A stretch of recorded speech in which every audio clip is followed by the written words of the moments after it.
Hey guys, tonight we tiptoe into the windswept silence of the Mongolian steppe, where hoofbeats echo like drum rolls from the past and shadows stretch suspiciously long in the moonlight. Picture this. It's the year 1241, and the world has no idea what's coming. Armies thunder across continents, cities fall like dominoes, and somewhere, deep in the sacred yurt of a Mongol astrologer priest, you peer over a map unlike any you've seen. It isn't parchment. It's stretched animal hide, slick and smelling faintly of cedar smoke, etched with stars, rivers, and coastlines that do not belong to our known world. You probably won't survive this, at least not without reshuffling how you understand geography, history, and human possibility. So, before you get comfortable, take a moment to like the video and subscribe, but only if you genuinely enjoy what I do here. I'd love to know where and when you're listening from, so drop a comment with your city and the time you're tuning in. Now, dim the lights for that soft background hum, and let's ease into tonight's journey together. You trudge alongside a horse-drawn caravan crossing the Gobi Desert, every step kicking up fine yellow dust. The lead rider, draped in layers of wool dyed with crushed beetles, hands you a small bundle wrapped in goat leather. Inside, delicately rolled, is a scroll not in Mongolian, but in a lost dialect of Uyghur script, showing a fourth continent far beyond the Pacific Ocean. The symbols suggest not just land, but roads, temples, and fleets. This isn't mere fantasy. Mainstream historians know the Mongols maintained an intelligence network rivaling anything in the modern world.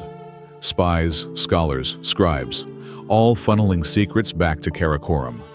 One such scribe, named Sogtbatar Batar, circa 1245, wrote of a world not bordered by seas, but circled by fog and fish the size of carts.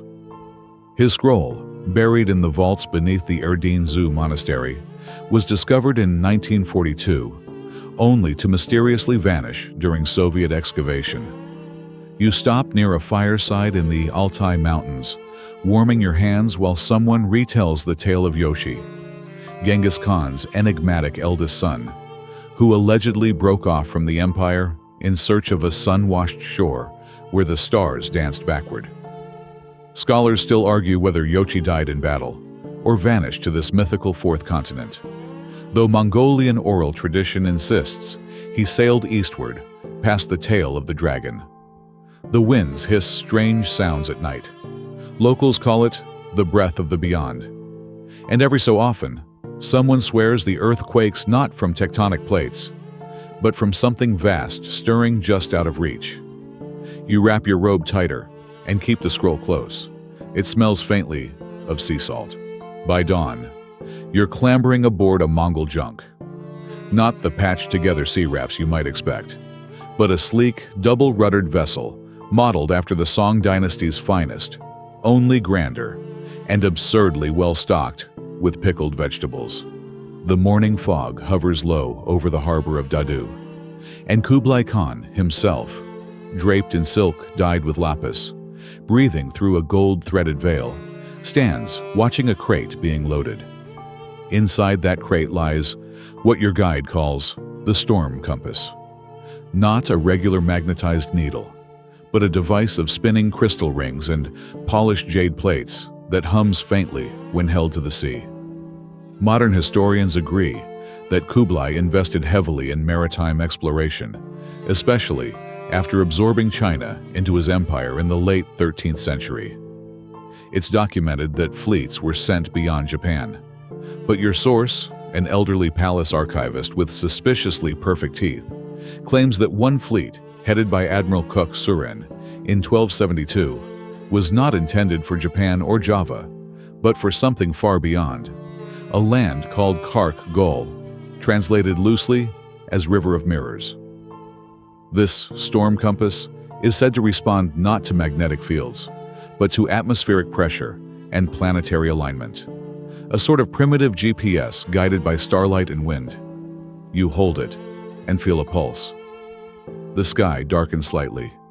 Your guide raises one eyebrow.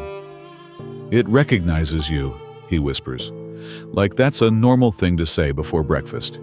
You sail eastward for days. No birds, no driftwood, just an eerie blue stillness. One evening, you hear a whisper over the waves. Not voices, but music. Wooden flutes, Mongolian scholars recorded strange sea songs during those expeditions, heard hundreds of miles offshore, despite no apparent source. You pass through a zone where compasses spin, soup turns sour, and even dreams become lucid. Scientists still argue whether this stretch, later nicknamed the Blue Drift, was real or mass hysteria brought on by fermented yak milk. One tale survives from that voyage. A cabin boy named Temulin claimed the stars sank into the water as they approached a reef shaped like a giant hand. He sketched it in charcoal. That sketch remains locked in a Japanese museum vault, classified since 1957, after a brief but awkward diplomatic incident. And then, just as the sea begins to boil in that nightmarish way you associate with either tectonic activity or something watching from beneath, you spot it. A shimmer on the horizon, trees too tall, clouds stuck in strange geometries, an outline of coastline not in any existing archive. They never made landfall, or so the official record says, but someone did. One of the fleet's navigators, Malin Bor, washed ashore 6 months later near Hokkaido, muttering only 2 words before dying of exhaustion. "Mirror lives." To this day, no wreckage has been found, no storm compass recovered, but the smell of cedar and salt lingers where no cedar ever grew.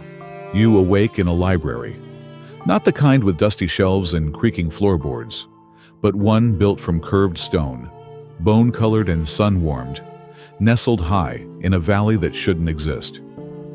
A single path winds upward into the clouds, and your guide, who now wears feathers braided into his beard, calls it the Pass of the Skytakers. You've followed the paper trail from the Mongol fleet eastward, through time and rumor, to a city that sounds suspiciously like something out of Andean myth. It's known, cryptically, as the Golden City of Beyond Wind. Here's the strange part. The first account of this place doesn't come from a Mongol, but from a Persian polymath named Al-Kashani al-Farudi, who allegedly traveled under Mongol protection around 1276.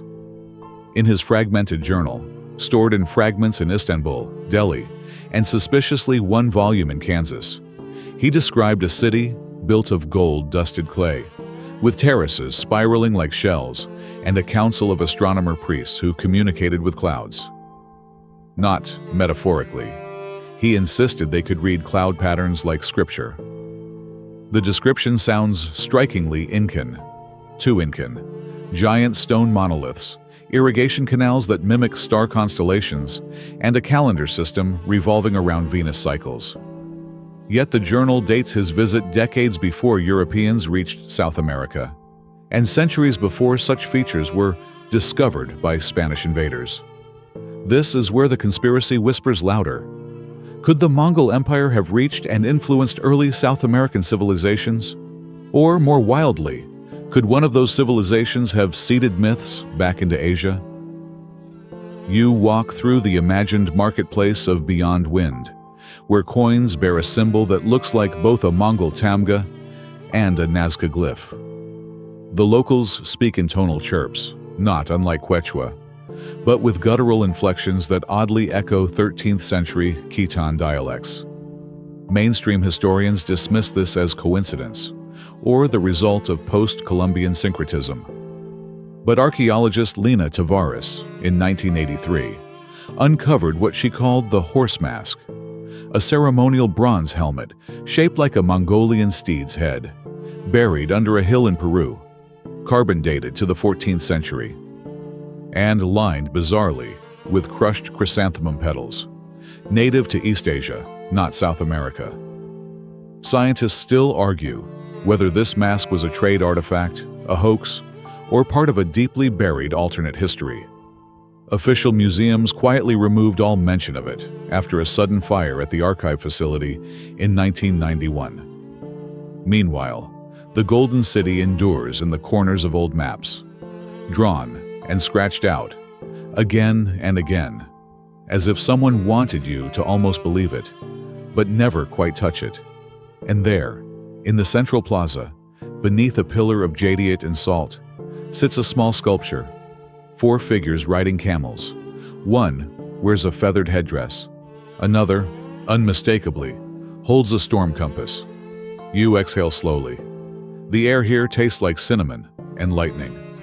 And suddenly you feel watched, not with menace, but with a kind of ancient expectation. You descend from the Golden Heights, trading sunlight for frost as you journey north, back toward the icy veins of Siberia, where a different kind of knowledge sleeps beneath snow and silence. The trail leads to Lake Baikal, vast and otherworldly, with waters so clear they reflect not just the sky, but the ghost of what once might have been.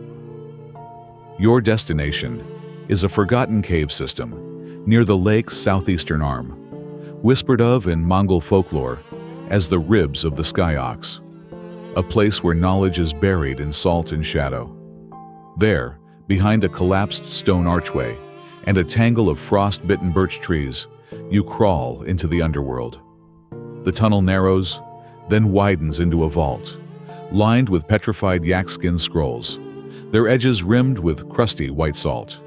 One scroll, when unfurled, reveals a startling image, a map, not of the old world, but of 4 continental landmasses: Asia, Europe, Africa, and something else, a 4th body of land, its edges feathered like a dream. No name, only a symbol, a ring of wind around a tree. This discovery echoes a fringe account from Russian explorer Nikolai Suvorov, who led an unauthorized dig near Baikal in 1899. In his letter to the Imperial Geographic Society, later redacted in official copies, Suvorov described non-Eurasian cartographic materials and glyphs bearing resemblance to both Mongolic and Andean inscriptions. Of course, he was promptly reassigned to a paper-pushing post in Vladivostok. You examine the scroll further. Etched in faded ink are notes in Old Mongolian script, including a term, Ulan Sudar, the Red Chronicle. According to your guide, this was a lost series of texts chronicling secret expeditions not sanctioned by the Great Khans, but by the Sky Seers, a quiet group of navigators who believed the stars could lead men not just over the world, but between versions of it. And now, you notice something stranger. The scroll's material, not animal hide, not paper, something cellular, organic yet unreadably ancient, like it remembers what it holds. One fringe theory suggests these scrolls were made from the preserved skin of an extinct aquatic creature said to reside in the lake's deepest trench. Scientists still argue whether this is possible, or if it's simply the product of folklore layered over inconvenient fact. Beside the scroll lies a pendant, carved of jet-black stone and wrapped in copper wire. Your guide says it's an orientation charm. Holds the 4th horizon steady, he mutters, before nervously glancing at the exit. And then there's the map, a curious cross-reference where river systems from South America align with supposed ley lines traced in Mongolian geomantic tradition. The implication? The 4th continent isn't a separate landmass, but an overlapping one, hidden just beyond the measurable dimension. A mirror world accessible only by understanding the symbolic cartography of both hemispheres. You step back from the vault. The silence isn't empty, it's waiting. Your torch flickers, casting long shadows on the salt walls. The cave exhales, and from far behind, something whispers in Khitan. You remember, even if you don't know how. Now you stand on the threshold between what is remembered and what is officially allowed to be known. The air grows thinner as you climb toward the plateau of Orkhon, the spiritual heart of ancient Mongolia. It is here, under the vast theater of the stars, that the final clue waits, not buried or locked away, but carved proudly on stone stele, as if daring someone to look closer. You arrive at dusk. The sky runs lavender and gold, and the clouds hang low like grazing beasts. In the center of the plateau stands a towering obelisk, weathered by centuries, yet sharp in its intent. Your guide calls it the Listening Pillar, a relic said to predate even Genghis Khan's grandfather, though officially it is dated to the 8th century and attributed to the Gökturks. Mainstream historians agree it is one of the earliest examples of Old Turkic script. What they debate, sometimes loudly, over tepid coffee in academic conferences, is the meaning of the lower symbols, a repeating pattern of spirals, orbits, and crossed arrows that do not match any known Turkic tradition. A minority of linguists, like Professor Narangerel Sukbat of Ulaanbaatar, argue that these marks are pre-Gökturk, possibly linked to an unknown proto-civilization with access to both astral navigation and advanced mapping techniques. Naturally, her department lost funding last year. One section of the pillar glows faintly at moonrise. This isn't superstition, you see it yourself. The stone contains flecks of iridescent mineral that catch lunar light and refract it in a pattern, one resembling the coastline from that lost Fourth Continent sketch. More unsettling is what your guide calls the echo.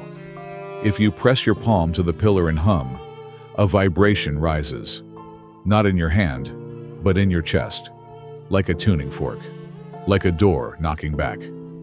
Your final piece falls into place when you examine a bronze medallion unearthed nearby in 1932, lost for decades, reappeared at a Ulaanbaatar flea market in 1997.